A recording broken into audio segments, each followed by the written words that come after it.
Well, hey, howdy, hi! Welcome back to my channel. Thank you so much for stopping by to join me today. I really do appreciate it. My name is Ellie, and I'm a witch. This over here is my teaching assistant, Andy, and today is going to be another episode of my Dark Deeds and Demons series. I did say that it was going to be the Zodiac Killer for my next Dark Deeds and Demons episode, but unfortunately I did miss yesterday because one of my parents' dogs had a seizure and I was more concerned about that. He is okay though, for anybody concerned. The puppy dog is okay, just a little bit scary in the moment, so I did miss yesterday. I've also decided to move the Zodiac Killer episode to next year because I'm going to do a singular Zodiac series on my channel. And that'll be starting in January of next year, so I'll do the Zodiac Killer then. So today, instead, we're actually going to be talking about the Werewolf of Allariz. Because I also missed it yesterday, unfortunately, I also missed posting on Andy's birthday. Give him a little happy 5th birthday, Andy, in the comments if you don't mind. I do feel pretty bad about that. But because this is a little bit more serious for case, I don't want to ramble too much. Just one last thing that I have is going to be my shot for this series. This is a Chupacabra shot. I'm going to give that a solid 3 out of 10. I do not recommend. But let's go ahead and jump into the case.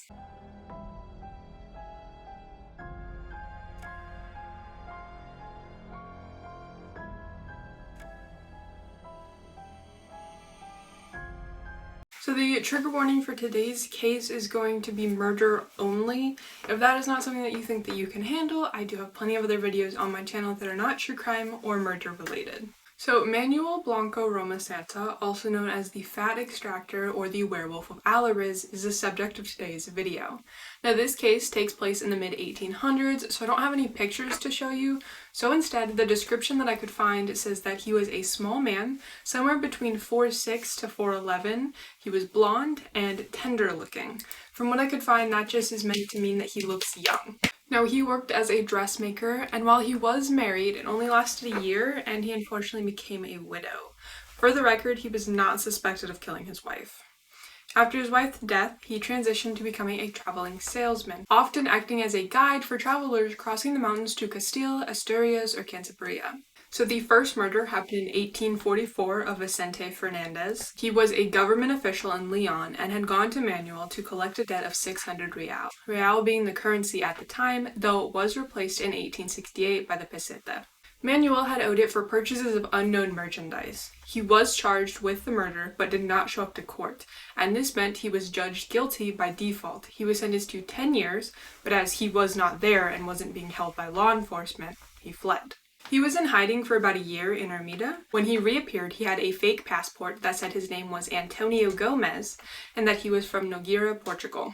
Under this new identity, he began to live in a small town in the district of Vilar de Barrio. Working as a cook, cord maker, he helped with weaving yarn and using the spinning wheel. He became friends with most of the women in the village. While he did help with the harvest, most men considered him more feminine. Over the next couple of years, women and children began to go missing. They had asked Manuel to guide them through the mountains. Now, he had initially covered his tracks by delivering letters to the family, and he told anyone worried that they had arrived at their destination and were settling in well. Suspicion started to rise when people realized that he had been selling the victims' clothes locally. Rumors then began to spread that he was also selling his victims' fat as soap. It wasn't until 1852 that a complaint was finally lodged in the city of Escalona. The complaint alleged that Manuel had been deceiving women and children into traveling with him so that he could kill them and remove their fat. Manuel was arrested in September of 1852 in Nobela, and the trial took place in Allariz. For his defense, Manuel claimed to be afflicted with lycanthropy, which is the first and last time this defense has been used in the history of Spanish law. At the time of the trial, Galicia was dealing with an ongoing famine, one of the worst they had. Due to the famine, there were mass migrations and, of course, an increase in fear and anxiety. So Manuel became a subject of wonder in this historical case. Case number 1778, The Wolf Man, volume 36 of the Courts of Allariz. Now, Manuel admitted to 13 of the murders, but went on to say, "The first time I transformed was in the mountains of Cuso. I came across 2 ferocious-looking wolves. I suddenly fell to the ground and began to feel convulsions. I rolled over 3 times, and a few seconds later, I was a wolf. I was out marauding with the other 2 for 5 days until I returned to my own body, the one you see before you today. Your Honor, the other 2 wolves came with me, who I thought were also wolves, changed into human form. They were from Valencia. One was called Antonio, and the other Don Janeiro. They too were cursed. We attacked and ate a number of people because we were hungry. The prosecutor asked him to demonstrate his transformation, and to that he simply said the curse only lasted 13 years, and that time period had expired the week before. In October of 1852, doctors testified with their findings. Using phrenology, they accused him of making up his illness. They did note that lycanthropy can be determined from a visceral examination and cranioscopia, but they found no causes for his behavior, specifically saying, his inclination to vice is voluntary and not forced. The subject is not insane, dim-witted, or monomaniacal, nor were these conditions achieved while incarcerated. On the contrary, he instead turns out to be a pervert, an accomplished criminal capable of anything, cool and collected, and without goodness, but acts with free will, freedom, and knowledge. The courts ended up acquitting him of 4 murders that he admitted to when it was determined that those victims had actually been attacked by wolves. He was found guilty in the other 9 cases, though.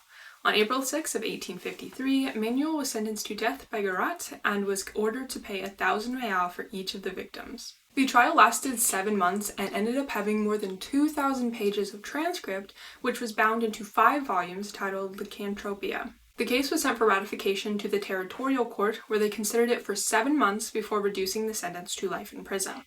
The prosecution appealed the reduction, and a new hearing was set for March in 1854, at which time the original sentence of death by garrote was upheld. The confirmed victims in this case were Manuela Garcia, age 47, Petra Garcia, age 15, Benita Garcia Blanco, age 34, Francisco Garcia, age 10, Antonia Land, age 37, Peregrina Land, age unknown, Josefina Garcia, age also unknown, Jose Pazo, age 21, and Maria Dolores, age 12. This next part is a little strange, so bear with me. A man known as Mr. Phillips contacted the Spanish Minister of Justice in regards to the Werewolf of Allariz case. He was a French hypnotist who was living in London. He claimed that Manuel was suffering from a partial psychosis known as lycanthropy, and was therefore not responsible for his actions. Mr. Phillips then claimed he had treated the condition in others through hypnosis, and asked that the execution date be delayed so that he could study the case. Queen Isabella II personally changed the sentence to life imprisonment by royal order of May 13, 1854, and Manuel was transferred to Celanova prison. There is no evidence of the true identity of Mr. Phillips, but it is believed to be a French doctor, José Pierre Durand de Grasse, who had been exiled to England and who later returned to France using the name Mr. Phillips. His work on the influence of the mind was later developed by Sigmund Freud and Carl Jung. The prison that Manuel was housed at no longer exists, nor do their records. It is believed, though, that Manuel died within months of arriving. Locals say he died from illness, however there were rumors that he was shot to death by a guard who wanted to see him transform. A documentary aired in 2009, though, that investigated the possibility that he had died elsewhere, specifically at San Anton Castle. Then, in 2011, researchers Felix and Castor Castro Vicente presented evidence that Manuel had actually died in December of 1863. They had found a newspaper article from 1863 with a small excerpt about the death. In Chiete prison, the unfortunately famous Manuel Blanco Roma Santa, known in all Spain as the Werewolf as a consequence of his atrocities and misdeeds, and who was sentenced to prison by the court in La Corona, died in the place on 14 this morning, being a victim of stomach cancer.